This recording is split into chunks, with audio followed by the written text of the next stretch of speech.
কিভাবে পারফেক্টলি কাতলা মাছের কালিয়া বানাতে হয়। রিফাইন্ড অয়েল দিয়ে বেরেস্তা করার জন্য পেঁয়াজগুলো এরকম করেই ভাজতে হবে। এবারে ওই তেলের মধ্যে মাছগুলো দিয়ে একে একে করে এপিট ওপিট উল্টে মাছগুলো ভাজতে হবে। এবারে ওই তেলের মধ্যে শুকনো লঙ্কা ও গোটা জিরে ফোড়ন দিলাম গোটা গরম মশলা এবং তেজপাতা।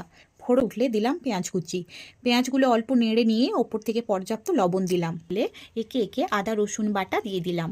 সব মশলাগুলো ভালোভাবে কষিয়ে নিয়ে মশলা থেকে তেল ছেড়ে এলে দিলাম গুঁড়ো মশলা।